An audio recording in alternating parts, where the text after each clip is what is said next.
They told you to suppress it. They told you to ignore it, repress it, to treat it as something shameful, sinful, dark, dangerous. And you believed them not because they were right, but because the full force of your primal fire terrified you. Because no one ever taught you how to carry it like a king, how to hold it like a sacred weapon forged in the deepest core of your soul. You were never weak, you were just uninstructed. Because what they called lust was not lust. What they called sin was not sin. What they labeled as temptation, indulgence, or carnal distraction was the untapped seed of your divine genius. And like every seed, it needed darkness before it bloomed. But instead of planting it, you buried it. Instead of cultivating it, you buried yourself with it. Avoiding your sexuality is not modesty. It's not virtue. It is the silent death of your creative power. Look around. Do you really think the world is run by logic? That empires are built purely on strategy? That masterpieces of art, revolutions of thought, towering skyscrapers, or symphonies of human greatness emerge from sterile calculation? No, they are born from fire, from hunger, from that sacred ache in the marrow, from that raw, invisible electricity that pulses through your blood when you are in alignment with your life force, not denying it, not apologizing for it, but riding it like a storm. The ancients knew this. Every myth, every civilization, every god, every temple wrapped in serpents and suns and lions understood the power that slumbers in the root, the kundalini, the ki, the libido, the alchemical flame. They called it different names, but it always pointed to the same force. What Freud called libido, Jung saw as psychic energy, the animating drive behind dreams, symbols, individuation, transcendence. Not merely a sexual urge, but the spiritual engine behind all creation. And what happens when you castrate that energy? You don't become pure, you become powerless. You become domesticated, fragmented, numb, because you cannot kill your instincts without killing your genius. You cannot silence your body without silencing your voice. You cannot fear your own fire and expect to light the world. The man who avoids his sexual energy is not stronger. He is starving. He is a lion in a cage pretending to be a monk. And the world does not need more men pretending to be holy. It needs men who have gone to war with their shadows and come back, crowned in wholeness. You will never be free until you reclaim what was always yours. Sexual energy is not about sex. It's about power, about presence, about raw, unfiltered life force, moving through your system like thunder. It's about the way you walk into a room and the air changes. It's about the way your words land when you speak from the diaphragm of your soul, not the throat of your ego. It is a spiritual strength to withstand your own magnitude. The man who masters this, who doesn't run from it, doesn't indulge it mindlessly, but transmutes it into vision, creation, devotion, is unstoppable. He becomes terrifying to weak men, magnetic to awakened women, and sacred to himself because he no longer begs the world for validation. He becomes the source.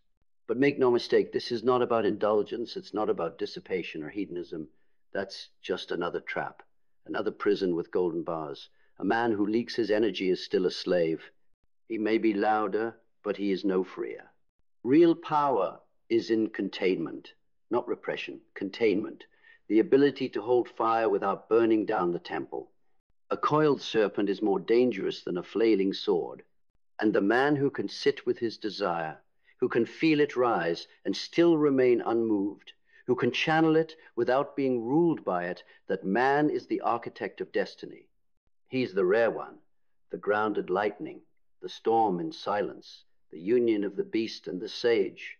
He does not chase, he magnetizes. He does not seduce, he awakens. He does not take, he builds, because he knows deep in his marrow that his sexual energy is the first blueprint of his creative force. That every time he betrays it, he weakens, and every time he honors it, he expands. Michelangelo carved gods from stone not with a chisel, but with transmuted libido. Nietzsche wrote from the depths of his solitude because he dared to confront the beast within and emerged with thunder in his pen. Tesla harnessed electricity not only from the sky, but from the electricity of his own untouched energy, devoted, focused, unleashed on purpose. There is no greatness without tension, no art without hunger, no creation without polarity. And in that polarity, in that sacred tension between your primal body and your highest vision, you will either break or become godlike. Because your sexuality is not a side effect of biology. It is the sacred blueprint of your becoming. It is the forge where your will meets your nature. And if you abandon it, you abandon yourself. There's a reason monks isolated it, mystics studied it, and tyrants feared it. Because when a man reclaims that force and transmutes it, when he realizes he doesn't need to spill it, flaunt it, or suppress it, he becomes a walking revolution. He stops reacting and starts creating. He no longer bows to temptation because he sees through it. He no longer fears rejection because he no longer begs for access to what already lives within him. He doesn't seek release. He seeks mastery because he knows the same energy that seeks a body to consume is the same energy that can birth a legacy. On you färdigt. That ache, that invisible current when you're about to do something great, that pulse when you're on fire with a vision, that sense of being more alive than ever, not because of someone else's touch, but because you touched something eternal within yourself. That is your power.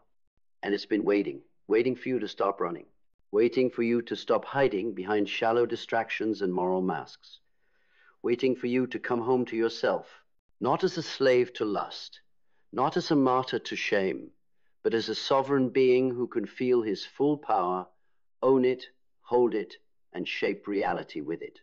That is what it means to be dangerous. Not violent, not reckless, but awake. And the awakened man is the most dangerous force on this planet. Not because he destroys, but because he creates. Because he builds temples where others burn bridges.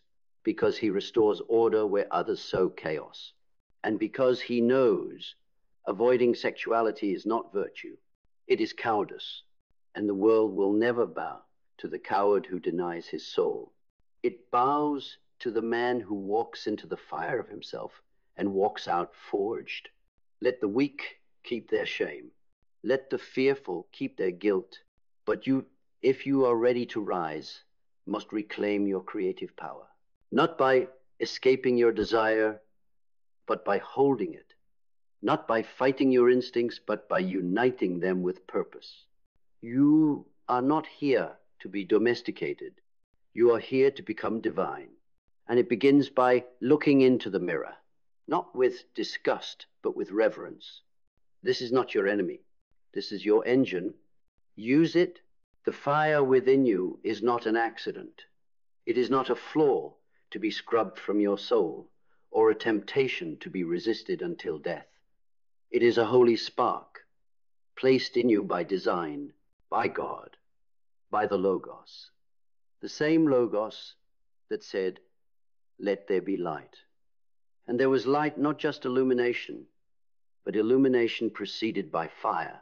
You were created in the image of the divine, not just in your capacity to love or to reason, but in your capacity to create. Genesis 1:28 says, "Be fruitful and multiply, and fill the earth and subdue it." This is not just a command to reproduce biologically. It is a divine calling to multiply your gifts, your light, your visions, your power, to bring order to chaos, to turn the unseen into the seen. Creation is a sexual act, always has been, not merely of flesh, but of spirit. Every time you write something true, every time you build something that reflects your inner order, every time you birth an idea into this world, you are engaging with the sacred. You are multiplying yourself, but you cannot multiply what you fear. You cannot subdue the earth when you have not even faced the battlefield of your own heart. Look at David, a boy who faced a giant. Not because he was the strongest, not because he had the best armor, but because he was aligned, not just with courage, but with purpose. He didn't run from his fire. He aimed it. David didn't suppress his passions. He consecrated them. That's the difference. The man who is ruled by passion is a slave, but the man who sanctifies his passion becomes a king. I discipline my body and keep it under control. Paul writes in 1 Corinthians 9:27, lest after preaching to others, I myself should be disqualified. He does not say, I kill my body. He does not say, I shame my body. He disciplines it. He trains it. He makes it serve the mission, not sabotage it. There's a sacred weight in that, a holy responsibility. Your sexuality is not yours to hoard, to leak, or to destroy. It is a stewardship, a sacred trust. And if you can't be trusted with the fire in your own loins, how can you be trusted with the fire of a vision that could change the world? God does not give power to the undisciplined. He gives it to the tested. Look at Joseph, betrayed, sold, thrown into prison, but still he rose. Why? Because when the moment of temptation came, when Potiphar's wife laid her hands on him, he didn't indulge. Not because he lacked desire, but because he feared God more than he feared lack. And that restraint, that sacred refusal to waste his energy, became the hinge of his destiny. Because your future is always hidden inside your decisions in secret. Always. The man who cannot master his impulses will never master his kingdom.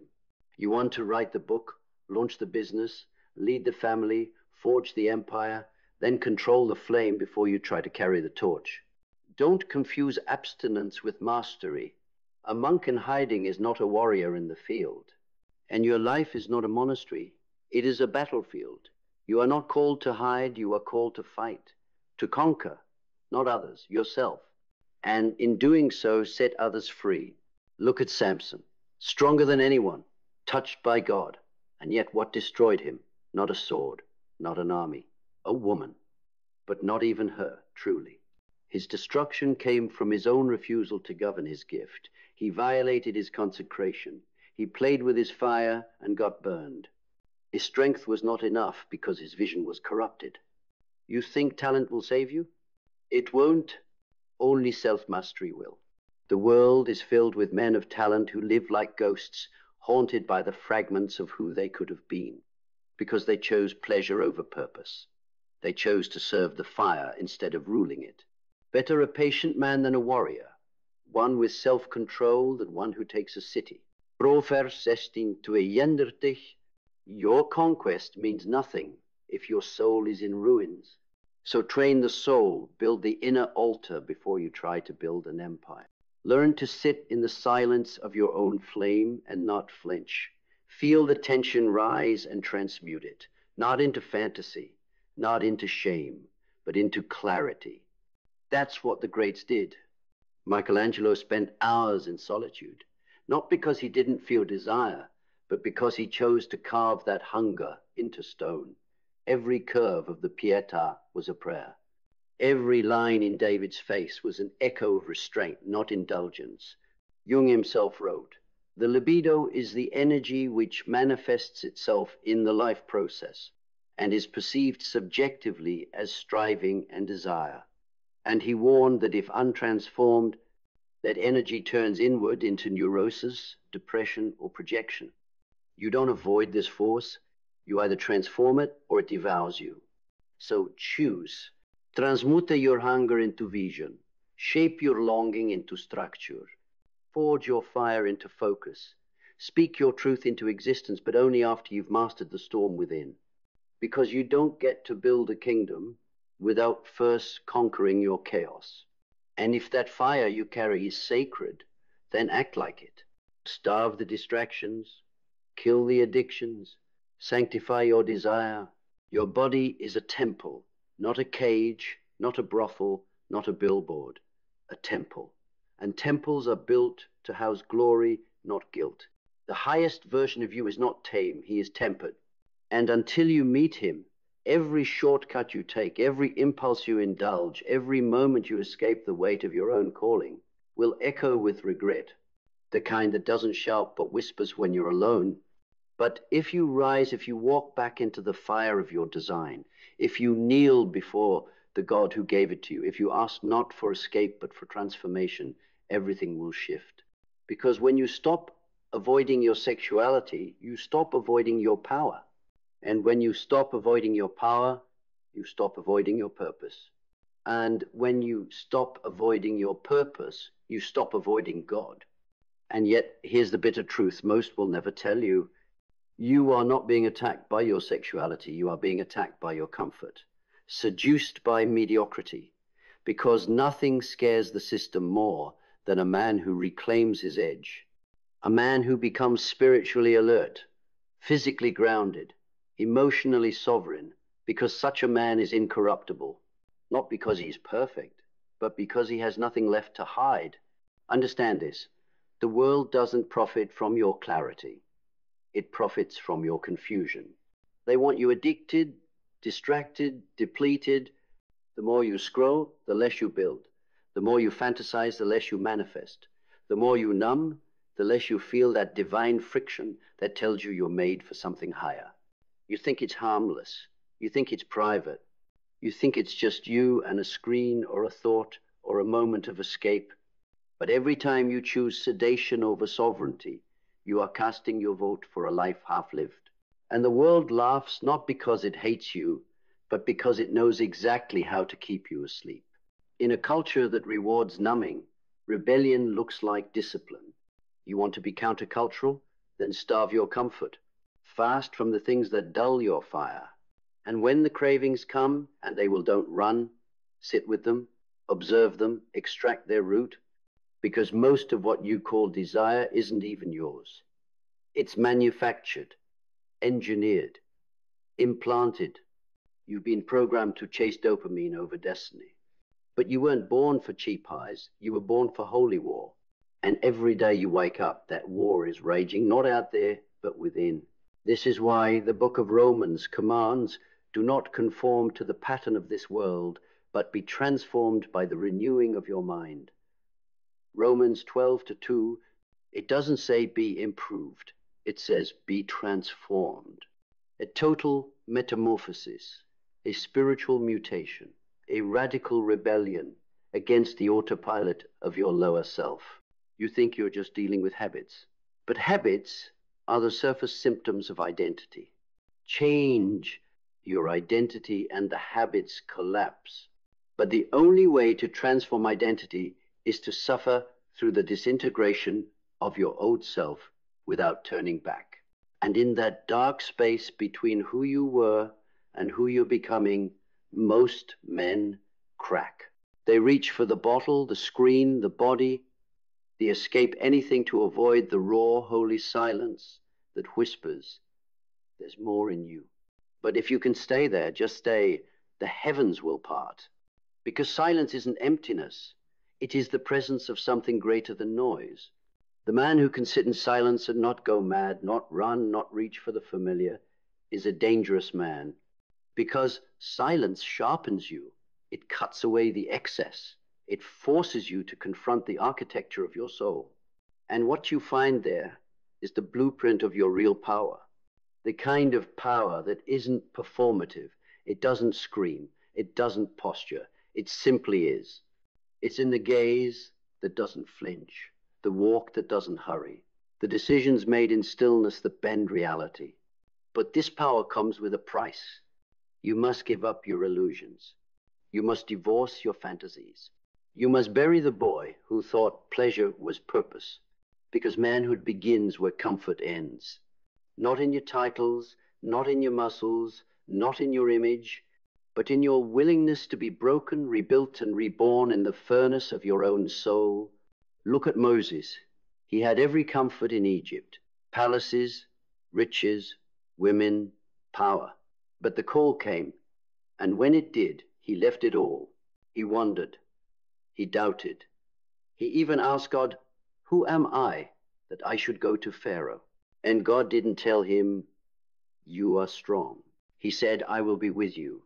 Because real confidence doesn't come from self, it comes from alignment, from knowing you are on assignment, from knowing your actions echo eternity, from knowing your body is not a battleground but a vessel, and every choice you make with that vessel is either a prayer or a curse. You don't get to be indifferent. Every action is liturgy. Every day, worship. Every moment, warfare. And if you want to walk as one who builds the future, you must kill the part of you that fears becoming fully alive. Because most men don't fear death. They fear resurrection. They fear the weight of being seen fully, radically, without excuse. Because if they are truly seen, they can no longer hide behind potential. They must live as prophecy. They must stop playing the boy and begin walking as the father of legacies. And that, my brother, is the real burden, not the discipline, but the responsibility. Because when you awaken, the world no longer makes excuses for you. Il demande fruit, but the fruit will come.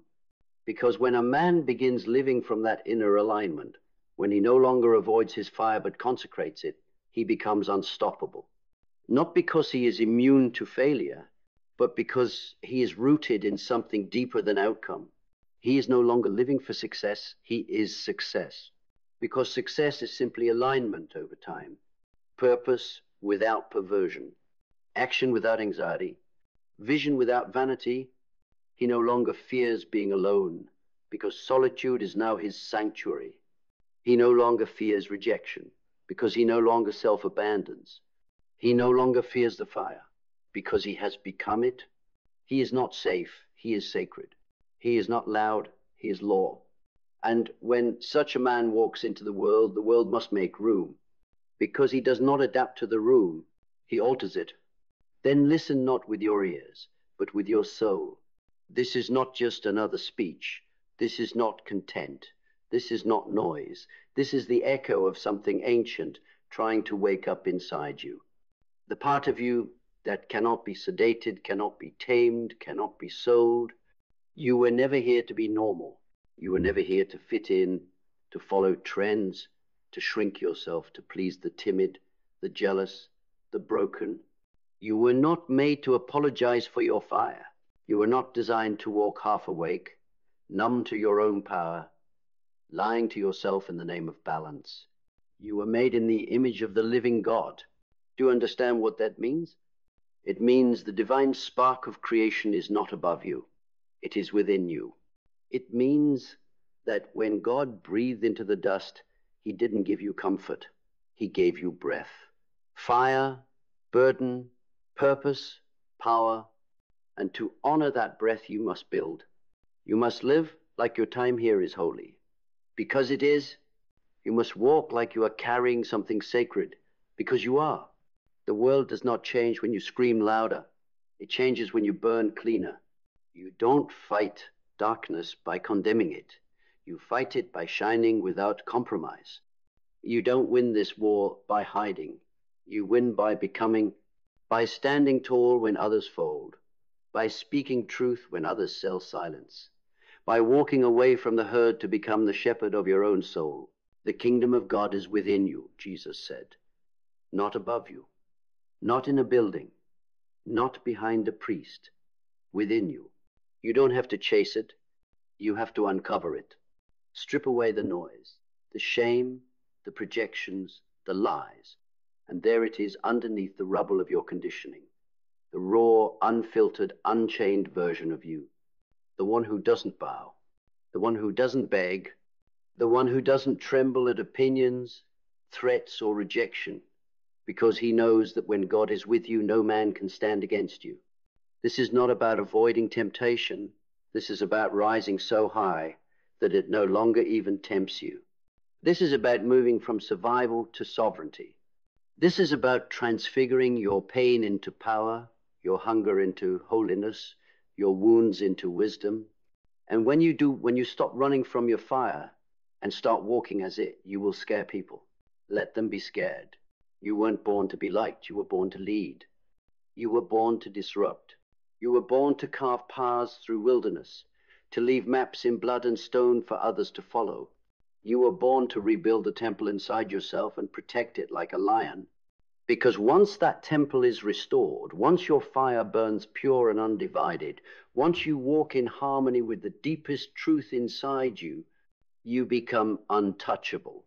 Not because life gets easier, but because you get clearer, and from that clarity comes strength. From that strength comes silence. From that silence comes vision, and from that vision comes legacy. So remember this: avoiding your sexuality means avoiding your power. Avoiding your power means avoiding your purpose. And avoiding your purpose means betraying God. But reclaiming it, holding it, transmuting it, consecrating it, that makes you unstoppable. That makes you whole. That makes you dangerous to darkness and holy to the light. Now arise